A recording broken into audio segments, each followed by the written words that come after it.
Assalamualaikum warahmatullahi wabarakatuh. Ketemu sama gua Rayvan di channel Rave Movie Update. Di video kali ini gue akan membahas film yang seru yang dibintangi oleh Jason Statham yang rilis tahun 2021, yaitu Wrath of Man. Sebelum lanjut, jangan lupa untuk like, comment, and subscribe untuk mendukung channel ini untuk bisa terus berkembang dan update film-film terbaru. Di scene pertama, terjadi perbincangan antara dua orang petugas pengantar uang. Mereka dihadang oleh perampok yang menyamar sebagai petugas pekerjaan jalan. Perampok itu pun mengambil uang di dalam mobil dan menembak kedua petugas tersebut. Diceritakan, Patrick Hill yang diperankan oleh Jason Statham melamar pekerjaan di Vertigo, perusahaan pengantar uang yang mempunyai banyak klien. Sebelumnya, Patrick sudah mempunyai pengalaman dengan pekerjaan serupa di Delta Orange, namun perusahaan itu bangkrut. Singkat cerita, Patrick atau biasa yang dipanggil Edge diterima di perusahaan ini. Dia pun mendapat training langsung oleh seniornya, yaitu Ballet. Edge pun langsung mendapat kursus pelatihan pratugas, karena Edge sudah mempunyai izin memiliki senjata api. Edge hanya mendapat nilai 70% dari training ini. Edge pun mendapat tes kebugaran, tes menembak, dan tes menyetir membawa truk uang. Edge pun lulus hanya dengan rata-rata nilai 70% saja. Namun, itu sudah masuk dalam kriteria. Edge pun keterima kerja di perusahaan ini. Tiba saatnya Edge masuk hari pertama kerja. Edge pun dikenalkan kepada seluruh karyawan. Edge mendapat pinjaman senjata api untuk bertugas. Di hari pertama, Edge bekerja bersama Ballet dan Boy Sweet. Mereka bertiga berbincang-bincang di dalam truk mengenai penjaga yang tewas kemarin. Pick up pertama adalah di sebuah bank dengan total 2 juta dolar Amerika. Edge berpartner dengan Ballet. Setelah selesai, mereka pun kembali melaju menuju kantor untuk menyetorkan uang. Prosedur memasuki kantor pun cukup rumit. Mereka harus melewati banyak pintu pengaman.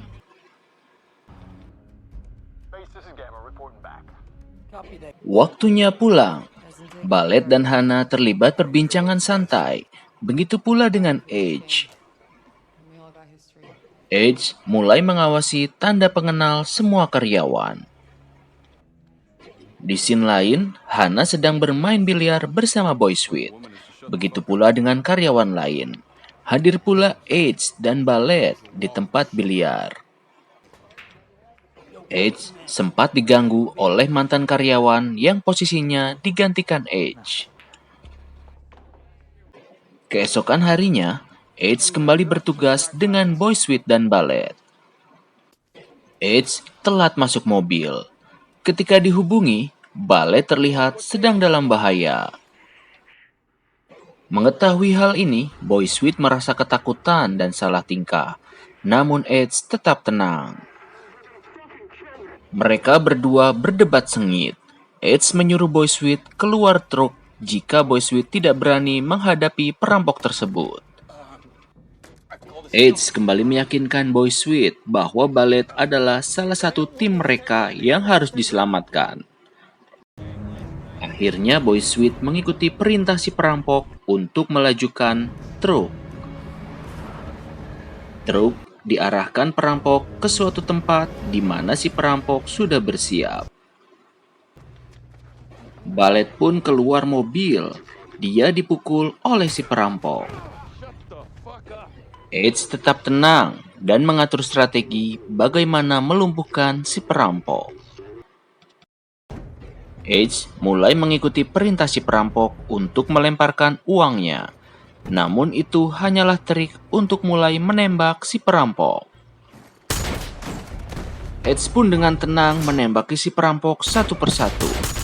Terjadilah baku tembak antar mereka. Edge pun berhasil membuat perampok bertekuk lutut. Tinggal satu perampok. Edge pun bertanya siapa dalang di balik perampokan itu. Namun perampok itu tidak menjawab.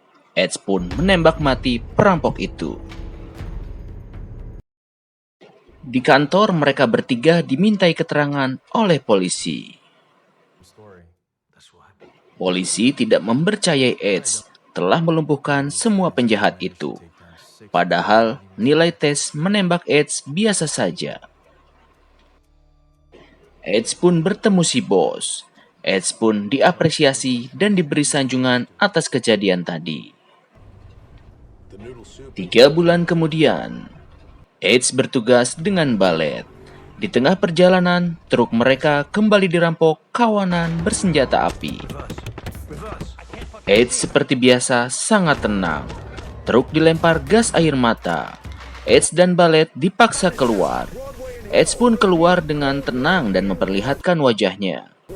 Perampok itu pun ternyata mengenali Edge semuanya. Mereka tidak jadi merampok. Mereka pun semua kabur.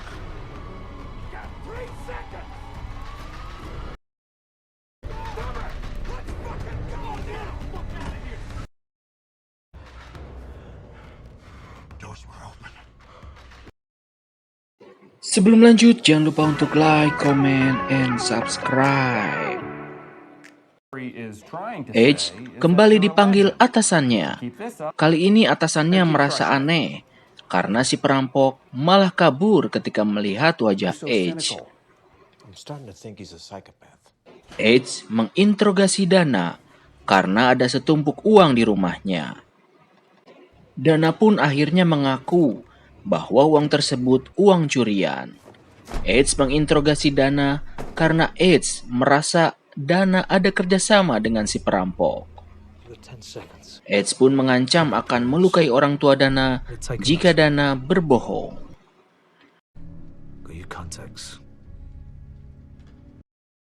5 bulan sebelumnya, Edge mengajak anak sematawayangnya, Doggy, untuk jalan-jalan. Mereka mengendarai mobil. Edge mendapat telepon dari anak buahnya untuk membantu mengawasi truk yang akan mereka rampok. Edge pun menyanggupi. Edge bersama Doggy anaknya berjalan seperti biasa. Setelah melewati kantor yang akan mereka rampok, Edge berhenti dan berpura-pura membeli burrito untuk sarapan. Edge pun membeli burrito sambil mengawasi kantor. Sementara Doggy di dalam mobil sambil mendengarkan musik. Edge hanya disuruh memberikan info truk uang tersebut belok kiri apa ke kanan. Ternyata truk tersebut dihadang persis di hadapan mobil Edge. Truk uang itu pun dirampok oleh perampok lain.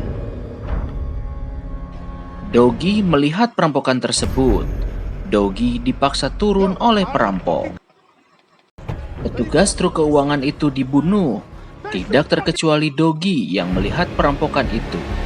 Edge melihat hal itu berlari untuk menolong Doggy. Namun Edge pun ditembak.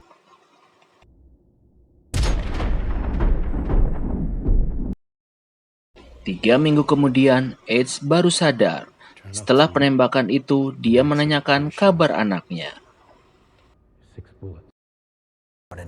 Edge pun mencari tahu dalang dari perampokan tersebut. Edge hendak balas dendam. Edge bertemu anak buahnya. Anak buahnya nampak ketakutan bertemu dengannya. Edge menyuruh seluruh anak buahnya mencari tahu siapa dalang perampokan itu yang menyebabkan kematian anaknya, Doggy.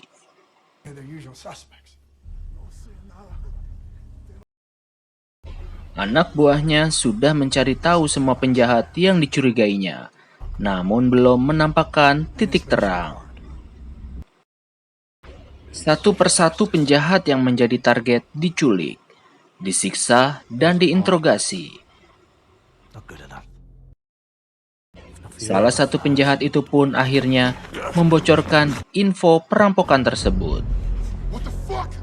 Di lain tempat, kelompok H menggerebek suatu rumah. Semua orang di rumah itu diikat dan disiksa. H pun menembaki satu persatu kelompok penjahat itu dan membebaskan gadis tawanan serta memberinya uang cash. Mike, rekan H, menasihati H agar tidak semena-mena dalam bertindak. Mike menyarankan untuk melakukan pendekatan lain untuk mencari pembunuh anaknya itu. H pun mendapatkan identitas dan nama baru untuk menyamar sebagai petugas pengantar uang. Film ini mempunyai alur maju mundur, di mana sebenarnya H adalah perampok. Dia bekerja di kantor pengantar keuangan hanya untuk mencari info dan balas dendam atas kematian anaknya. Di lain tempat, kelompok perampok yang membunuh anak H sedang melakukan rapat. Mereka adalah bekas tentara Afghanistan. Mereka merencanakan akan kembali melakukan perampokan besar. Mereka pun melibatkan orang dalam operasi ini. Mereka mulai menjalankan rencana. Perampokan dilakukan di waktu Black Friday, ketika semua orang keluar tumpah ruah di jalanan. Di perjalanan menuju kantor, Ballet memberitahukan bahwa akan ada perampokan besar-besaran di kantornya. Edge pun diminta untuk kooperatif, tidak melakukan penembakan. Jika melakukan perlawanan, maka ia akan mati. Beberapa perampok itu pun sudah siap masuk ke dalam truk yang dikendarai Ballet dan Edge. Truk itu berhasil masuk depo dengan aman, melintasi kamera penjaga. Perampok itu pun mulai keluar dari truk dan mulai melakukan penodongan kepada seluruh karyawan. Edge pun diborgol bersama karyawan lain. Salah satu karyawan menyalakan alarm dari balik bilik anti peluru. Beberapa karyawan pun mengeluarkan senjata laras panjang dan melakukan perlawanan. Mereka saling baku tembak. Satu persatu dari kedua kelompok karyawan dan perampok tewas. Seluruh karyawan berhasil ditaklukkan perampok. Depo pun dalam pengawasan perampok. Perampok mulai melakukan aksi mencuri uang. Edge pun mengambil kesempatan untuk menaklukkan salah satu perampok dengan mencekiknya. Perampok itu pun mati. Edge berhasil membebaskan bos dan boy sweet temannya. Edge pun mulai mengincar perampok lain. Beberapa perampok berhasil kabur dari ruang bawah tanah tanpa diketahui tim polisi. Mereka pun membawa jutaan dolar hasil rampokan. Ballet pun turut serta di dalamnya. Namun, Ballet pun akhirnya dibunuh. Tinggal sisa satu orang perampok membawa hasil rampokan dengan menggunakan mobil. Di akhir cerita, si perampok yang selamat sedang berada di rumahnya. Edge pun ternyata sudah ada di dalam rumah tersebut. Edge pun mengingatkan bahwa ia telah membunuh anaknya. Perampok itu pun mendapat tembakan beruntun dari Edge. Balas dendam pun terbalaskan.